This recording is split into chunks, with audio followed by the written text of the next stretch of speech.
انسان شیطان کو اپنا بدترین دشمن سمجھتا ہے، لیکن شیطان کی بات ایک بہترین دوست کی مانند مانتا ہے۔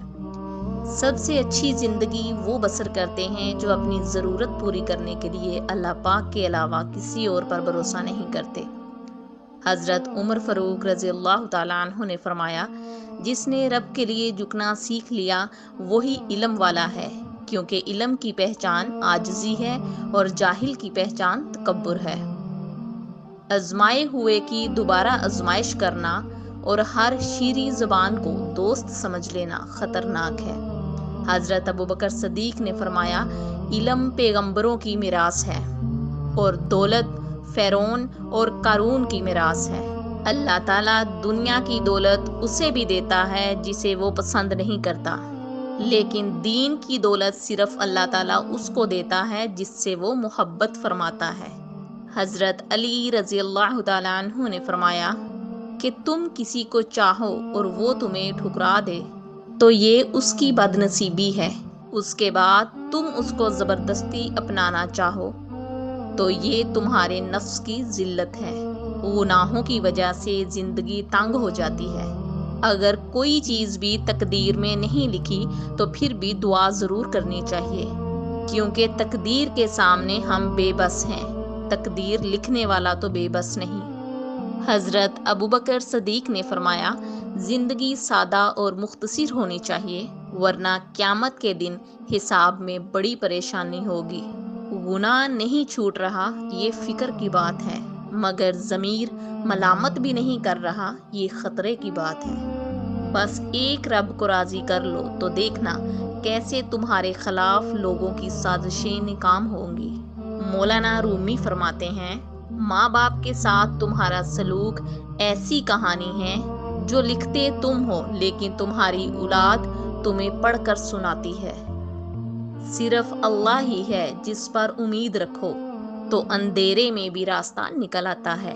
نیک لوگوں کی صحبت سے ہمیشہ بھلائی ملتی ہے، کیونکہ ہوا پھولوں سے گزرتی ہے تو وہ بھی خوشبودار ہو جاتی ہے۔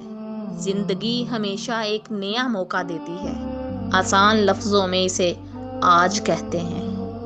حضرت عثمان غنی فرماتے ہیں، جس انسان کو سال بھر میں کوئی تکلیف کوئی رنج نہ پہنچے تو وہ جان لے مجھ سے میرا رب ناراض ہے۔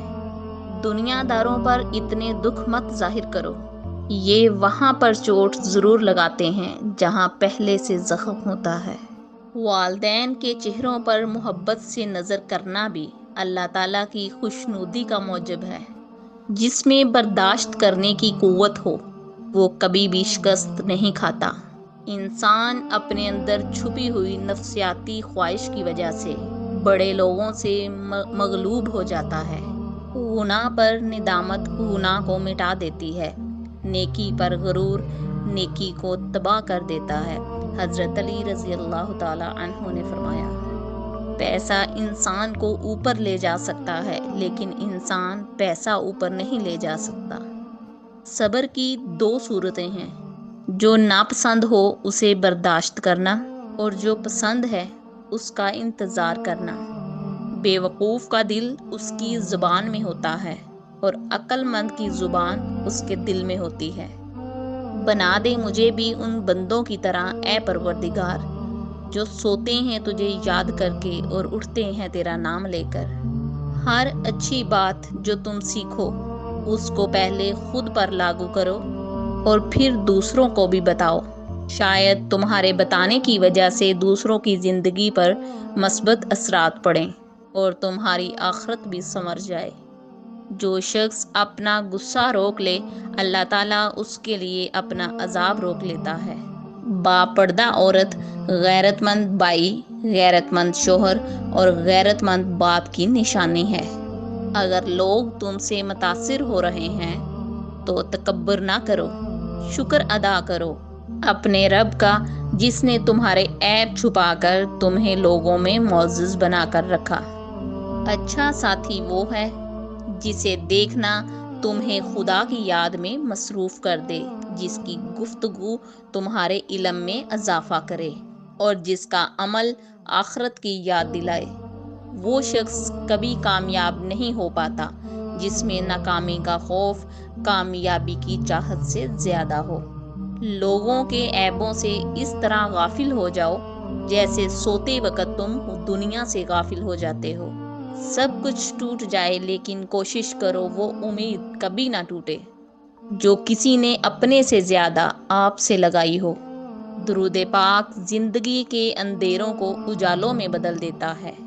تلوار کا زخم جسم پر ہوتا ہے اور بری گفتگو کا روح پر۔ رحم اس فضل کو کہتے ہیں انسانوں پر ان کی خامیوں کے باوجود کیا جائے، کیونکہ ناممکن اور ممکن تو صرف ہماری سوچوں میں ہے۔ اللہ پاک کے لیے کچھ بھی ناممکن نہیں۔ دنیا کو چاہنے والا بکھر جاتا ہے، اللہ پاک کو چاہنے والا نکھر جاتا ہے۔